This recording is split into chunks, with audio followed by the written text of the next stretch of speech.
The cellar smelled of damp earth, coal dust, and fear. In the German town of Coburg, huddled beneath the rattling floorboards of what was once their home, a family listened to the end of their world. It was April 11, 1945. For days, the artillery had been a constant, distant thunder, the drumming of a storm just over the horizon. Now the storm was here. The percussive blasts of 81 mortars walked up their street, each explosion a breath held and released. The high, sharp crack of rifle fire answered the guttural rip of machine guns, the American Browning M1919 and the German MG42, a deadly conversation held in steel and cordite. But it was the other sound, a low, grinding rumble that vibrated through the very stones of the foundation that held the purest terror. It was the sound of armor, tanks. The family knew what was coming. They had been told for years. The posters were still plastered on the kiosks and walls of Coburg, what was left of them. They depicted monsters in American helmets, beasts with dark skin, bulging eyes, and thick lips, clutching terrified blonde women. The radio programs of Hans Fritsch had warned them, in hysterical tones, of the Schwarz-Schmatch asterisk, the Black Shame. They were told of the half-apes from America, the vengeful descendants of slaves, unleashed by the Jews and plutocrats of Washington to defile the German race and destroy its culture.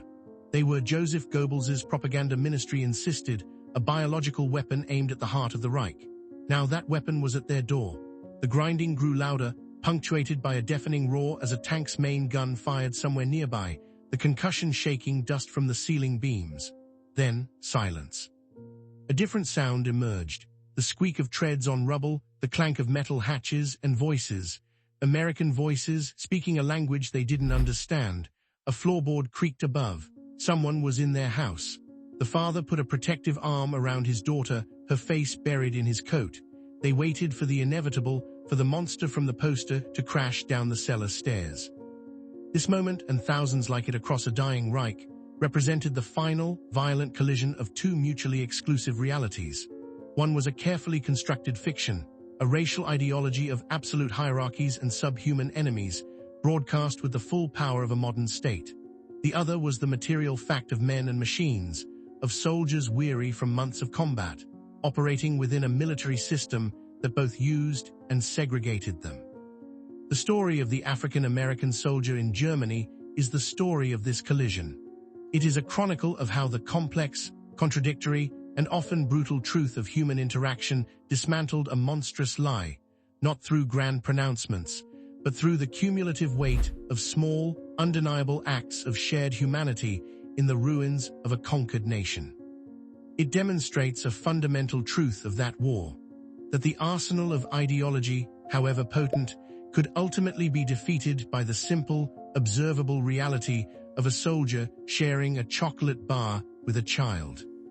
The American military that landed in Normandy in June 1944 was the most powerful fighting force the world had ever seen, but it was also a direct reflection of the society that produced it. It was a Jim Crow army. Of the more than 1.2 million African Americans who would serve in the United States Armed Forces during the Second World War, the vast majority were relegated to segregated service and support units. The prevailing doctrine within the War Department, supported by a 1925 Army War College study, held that black soldiers were constitutionally unsuited for combat. They were stereotyped as lacking intelligence, courage, and initiative, fit only for manual labor. Consequently, they became the truck drivers, the stevedores, the engineers, the quartermasters, the logistical backbone of the Allied invasion, yet largely barred from its front lines. They built the roads, unloaded the ships, and ferried the mountains of supplies that kept the white combat divisions armed and fed. They were essential, but they were meant to be invisible. Political pressure from civil rights leaders like A. Philip Randolph and the NAACP, however, had forced the Roosevelt administration to make concessions. The government authorized the creation of a handful of black combat units intended to prove or disprove their fighting capabilities. Among them were the fighter pilots of the 332nd Fighter Group, the Tuskegee Airmen, and several infantry divisions, most notably the 92nd Infantry Division, the Buffalo Soldiers, who would fight a grinding, costly campaign in the mountains of Italy. For the war in Northwest Europe, The most prominent of these experiments was the 761st Tank Battalion. Activated on April 1, 1942, at Camp Claiborne, Louisiana, its men were drawn from across the country, motivated by a fierce desire to fight. They were to be a symbol, a test case under the most intense scrutiny. Their insignia was a Black Panther, and their motto was uncompromising: come out fighting. Training in the segregated South was its own war. The men of the 761st endured racial slurs, segregated facilities, and the constant threat of violence from the local populace and even white military police. A young second lieutenant in the battalion, a former college football star named Jack Robinson, would face a court-martial for refusing to move to the back of a military bus at Camp Hood, Texas. Though he was acquitted, the incident highlighted the bitter irony of their position. They were training to fight a racist regime abroad while living under a system of racial oppression at home. Their equipment, however, was first-rate. They were trained on M5 Stuart light tanks and, crucially, the M4 Sherman medium tank, the workhorse of the U.S. Army. They learned to fire its 75 main gun, to coordinate five-man crews in the claustrophobic steel hull, and to maneuver the 33-ton machine in formation. They were to be an independent tank battalion, a powerful armored fist designed to be attached to larger infantry divisions to provide direct fire support and spearhead assaults. After 2 years of rigorous, often frustrating training, they were finally deemed ready. On October 10, 1944, the 761st Tank Battalion landed at Omaha Beach, 4 months after the initial invasion, and prepared to enter the line. While the men of the 761st assembled in France, the German propaganda machine was working feverishly to prepare the populace for their arrival. Goebbels did not have to invent a new fear, he simply had to reawaken an old one. The precedent was the Schwarz-Schmach asterisk, the national trauma of the post-World War occupation of the Rhineland by French colonial troops, many of them from Senegal and North Africa. In the 1920s, nationalist propaganda had portrayed these soldiers as savage rapists, a deliberate French attempt to pollute German blood. Adolf Hitler himself had railed against the Rhineland bastards in Mein Kampf asterisk, weaving the episode into his narrative of racial victimhood. Now, in 1944, with American armies crashing against the Reich's western border, this potent imagery was resurrected and repurposed for a new enemy. Posters appeared across Germany depicting Black American GIs as grotesque caricatures. One widely circulated image showed a monstrous, ape-like figure in a U.S. helmet, its features distorted into a demonic leer, its hands grasping greedily. Another showed a stylized black soldier, his uniform festooned with jazz music notes, presented as a symbol of cultural degeneracy and sexual menace, threatening a pure, blonde German woman. The message was simple and brutal. The Americans were not just a conventional army, they were a horde of racial inferiors, a plague sent to destroy German civilization. The Völkischer Beobachter, the official newspaper of the Nazi Party, ran articles describing black soldiers as primitive savages, incapable of understanding the rules of civilized warfare. Radio broadcasts warned civilians in the path of the Allied advance to expect the worst: looting, rape, and murder. This campaign was not merely an expression of Nazi ideology, it was a calculated tool of war. It was intended to stiffen civilian resistance, to encourage fanatical, last-ditch fighting by Wehrmacht and Volkssturm units, and to eliminate any possibility of surrender or collaboration. By painting the enemy as an inhuman monster, the regime hoped to convince the German people that defeat was synonymous with annihilation. This psychological warfare was layered atop the physical reality of the Western Front. The German soldier fighting in the autumn of 1944 was often a veteran of the brutal Eastern Front, conditioned to a war of racial extermination. He was now told that the same threat was approaching from the West. The propaganda created a closed loop of logic. The enemy was a subhuman beast, and therefore any atrocity committed against him was justified, and any mercy was a suicidal act of racial treason. For the German civilian, cowering in a cellar as the American armies drew near, the propaganda had done its work. They did not know about the M4 Sherman tank or the 26th Infantry Division. They knew only of the monster from the poster, a creature whose existence had been affirmed for years, by every organ of the state. The terror was not just of defeat, but of utter degradation at the hands of a foe portrayed as the antithesis of humanity itself. On November 7, 1944, near the town of Moyenvic in northeastern France, the theories of the Army War College and the propaganda of the Third Reich met the reality of the 761st Tank Battalion. The unit was attached to the 26th Yankee Infantry Division, part of General George S. Patton's Third Army. Patton, a man of profound contradictions who held racist personal views yet was a ruthless pragmatist, had addressed the battalion before they entered the line. "Men, you're the first Negro tankers to ever fight in the American Army," he told them. "I don't care what color you are, so long as you go up there and kill those Kraut Sonsebiches." He promised them they would see action, and he was true to his word.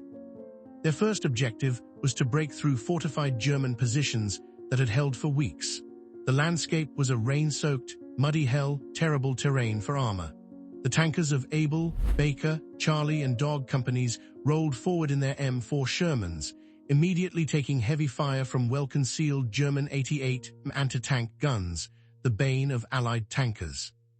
This was the first turning point, the moment the 761st moved from a political experiment to a combat entity. Their performance in those initial engagements was decisive.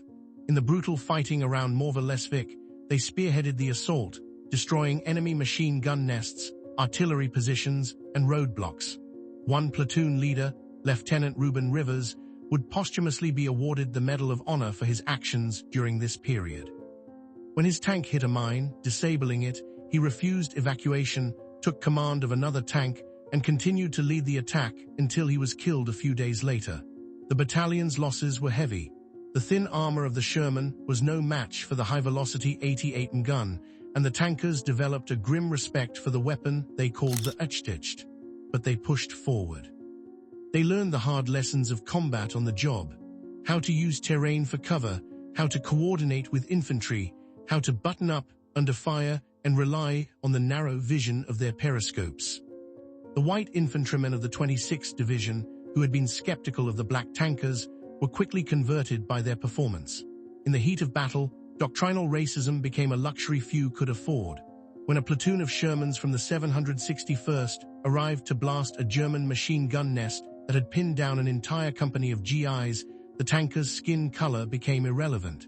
They were not a social experiment, they were fire support. They were the force that saved lives and took objectives. From November 1944 onward, the 761st was in almost continuous action.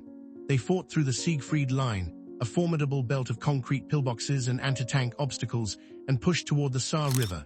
Their reputation as an aggressive, effective armored unit grew. They had answered Patton's call and had, by their own courage and blood, begun to dismantle the lie that they could not fight. For the men inside the steel hulls, however, the fight was not just about proving their worth to white America. It was about survival, and about destroying the Nazi regime they recognized as the ultimate embodiment of the racism they faced every day. The experience of combat for the men of the 761st was a mix of intense fear, technical skill, and grim determination. Life inside an M4 Sherman was a cramped, noisy, and visceral existence. The five-man crew, commander, gunner, loader, driver, and co-driver Bo Gunner, operated in a space filled with the smell of diesel, sweat, and hot steel. Communication was a constant chatter over the intercom system, a lifeline against the deafening roar of the engine and the concussive blast of the main gun. A crewman later recalled the unique terror of facing an 88 gun. First the sharp crack of the gun firing, then almost instantly, the sound of the shell whizzing past, or worst of all, the catastrophic metallic bang of a direct hit. The high-velocity German shells could punch through the Sherman's frontal armor, and its tendency to burst into flames upon penetration earned it the grim nickname Ronson, after the lighter's slogan, "Lights up the first time, every time." This daily reality forged an intense bond among the crews. It also sharpened their awareness of the dual war they were fighting. One soldier from the battalion famously remarked, "We were fighting two wars, one against the Germans and the other against the Americans." This sentiment was a constant undercurrent.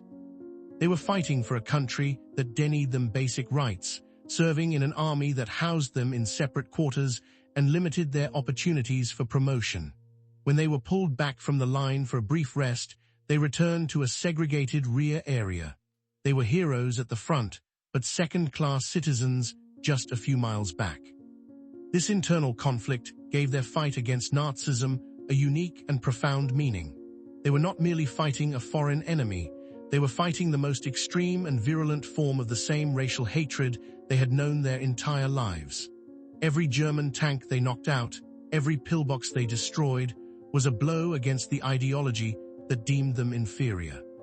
Staff Sergeant Warren G. H. Cressy, one of the battalion's most decorated tankers, known for his almost reckless courage, embodied this spirit. On one occasion, when his tank was knocked out, he climbed out under fire, manned the .50 caliber machine gun, and provided covering fire for his crew, suppressing the enemy long enough for them to take cover. His actions were not just those of a soldier, they were acts of profound defiance, a refusal to be defined by the limitations others had placed upon him. Their war was a personal crusade, fought with a cold fury that their white counterparts could not fully comprehend.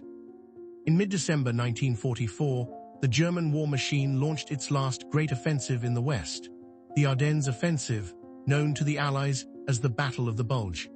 As German panzer divisions smashed through the thin American lines in the snowy forests of Belgium and Luxembourg, Patton's Third Army was ordered to pivot 90 degrees and attack the southern flank of the German salient.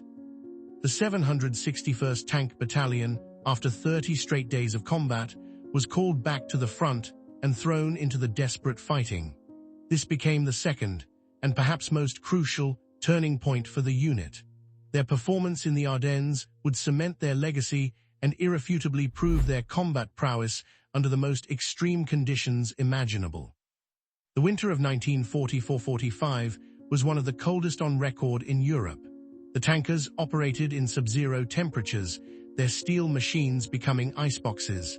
Engines were difficult to start, lubricants froze, and frostbite was a constant enemy.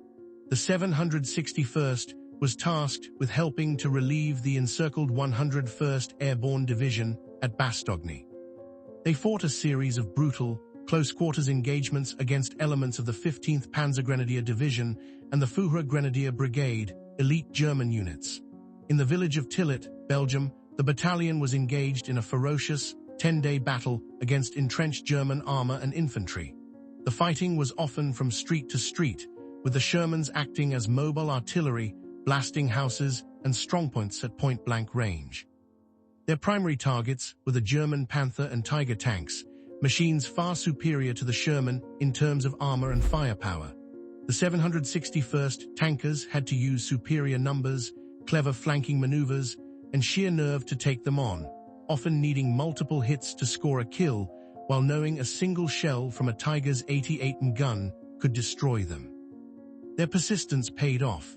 By the end of the Battle of the Bulge in late January 1945, the 761st had been in combat for over 80 consecutive days. They had helped secure key towns, blunted German counterattacks, and earned the respect of every unit they fought alongside. The logistical and mechanical strain was immense. Maintenance crews worked around the clock in the freezing cold to repair battle damage and keep the Shermans running. The Quartermaster Corps, heavily staffed by other segregated black units, performed heroically, trucking fuel, ammunition, and rations to the front lines over icy, treacherous roads. The Red Ball Express, the famed truck convoy system that had supplied the Allied advance across France, had set the precedent. Now countless other, less famous, black service units ensured that the 761st had the .50 caliber rounds, the 75 high-explosive shells, and the gasoline needed to keep fighting. The Battle of the Bulge was a victory not just of combat arms, but of a logistics chain largely powered by the African-American soldiers the Army deemed unfit for the front lines. The story of African-American soldiers in the European theater of operations was not, however, a simple triumphalist narrative. The reality was complicated by the persistent, pervasive racism of their own military. The two wars were fought simultaneously, and the Second War, against American prejudice, presented its own set of challenges and contradictions. While the 761st was earning a fearsome reputation on the front lines, the institutional army behind them remained rigidly segregated. Black soldiers, even decorated combat veterans, were often denied service in white-only clubs and canteens in liberated French and Belgian towns. They were frequently harassed by white military police, who often enforced Jim Crow customs with more zeal than military regulations. There were numerous reports of racial friction and occasionally outright violence between black and white units in rear areas. A significant complication arose during the height of the Battle of the Bulge. With infantry casualties reaching catastrophic levels, General Eisenhower made a desperate, unprecedented decision. On December 26, 1944, he authorized a plan to accept black volunteers from service units to serve as infantry riflemen in the line. The offer was a radical departure from policy. Over 4,500 men volunteered, trading the relative safety of a support role for the certainty of combat. But the devil was in the details. The original plan called for them to be integrated into white units as individual replacements. However, pressure from senior commanders, who feared the breakdown of segregation, led to a compromise. The volunteers would be formed into all-black platoons, which would then be assigned to white rifle companies. They would fight alongside white soldiers, but not fully with them. Even in the face of annihilation, the U.S. Army could not bring itself to fully integrate. These platoons served with distinction through the final months of the war, earning praise from the white officers and men who fought beside them. But after VE Day, the Army quickly disbanded them and returned the soldiers to their segregated service units. For the German civilians, this internal racial dynamic within the U.S. Army was invisible and incomprehensible. Their propaganda had presented the Americans as a unified force of racial undesirables, led by Jews. The reality of a segregated army fighting for a democracy that preached equality while practicing discrimination was a nuance entirely lost on them. They saw only the uniforms and the weapons. And as the 761st and other units crossed into Germany in March 1945, the German people prepared to meet the monsters they had been promised, unaware that these soldiers were themselves casualties of a deeply rooted system of racial hierarchy. The final push into the German heartland began in the spring of 1945. For the 761st Tank Battalion, this meant breaching the formidable Siegfried Line for a second time and plunging into the country whose ideology they had been fighting for months. The resistance was often sporadic, but could be intensely fanatical. The tankers fought through a landscape of ruined villages and terrified civilians, facing down not just Wehrmacht soldiers, but also hastily organized Volkssturm units of old men and young boys armed with Panzerfausts, deadly short-range anti-tank rockets. This was the climax of their long journey, the moment they entered the enemy's home. It was here, in the towns of the Rhineland and Franconia, that the propaganda of Goebbels would have its final, decisive confrontation with reality. On April 11, the 761st, supporting the 71st Infantry Division, reached the city of Coburg. The fighting for the city was stiff.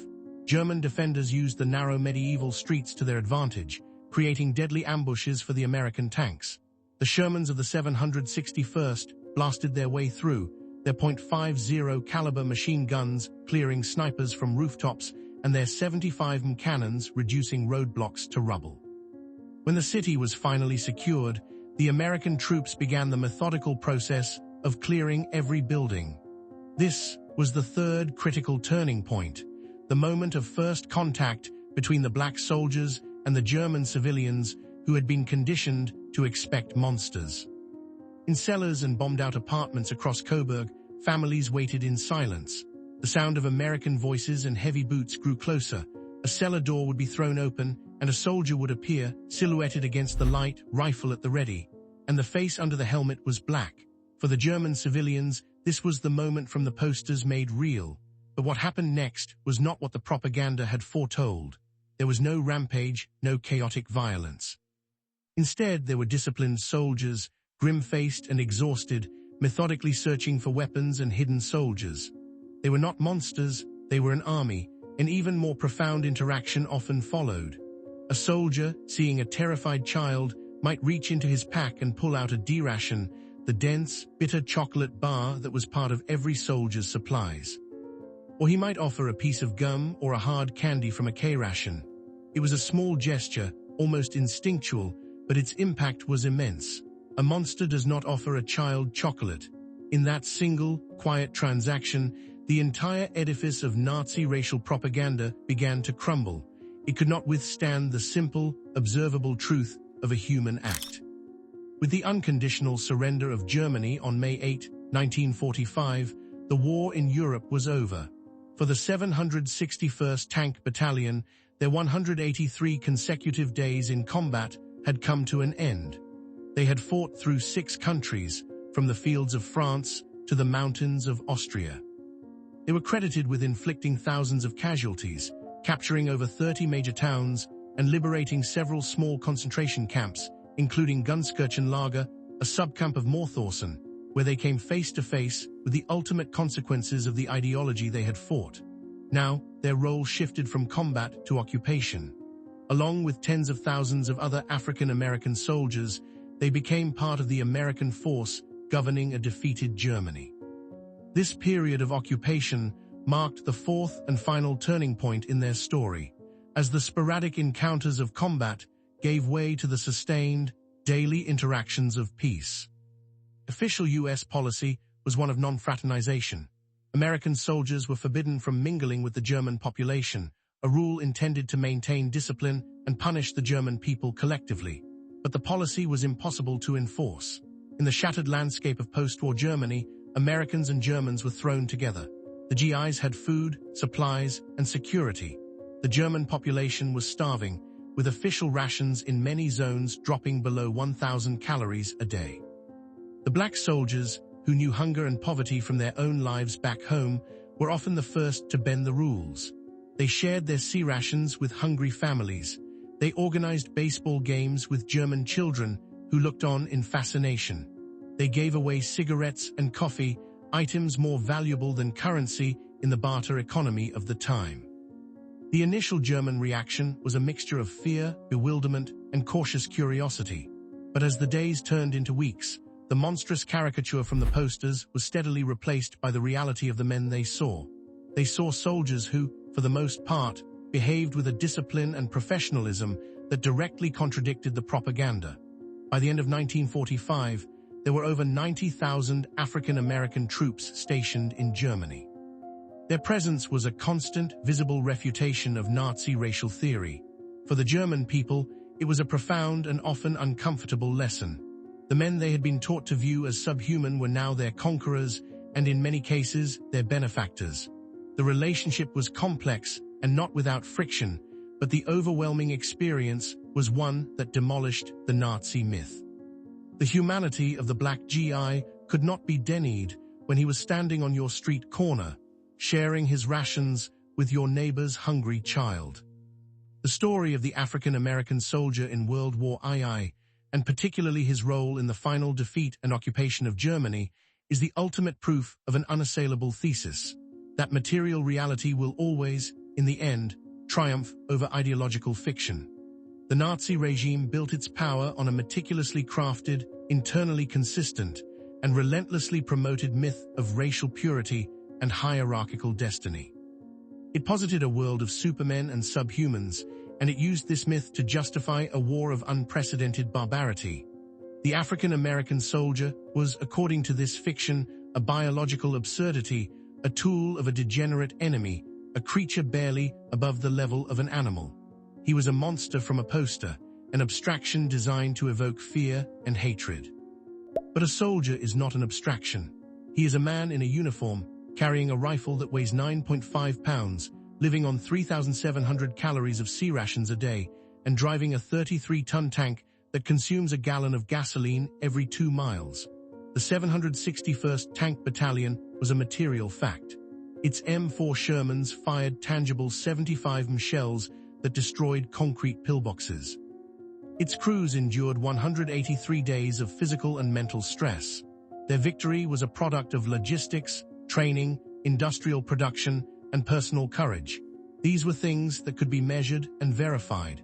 They were real in a way that the Völkischer Beobachter's asterisk racial caricatures were not. When these two forces met in the towns of Germany, the fiction shattered.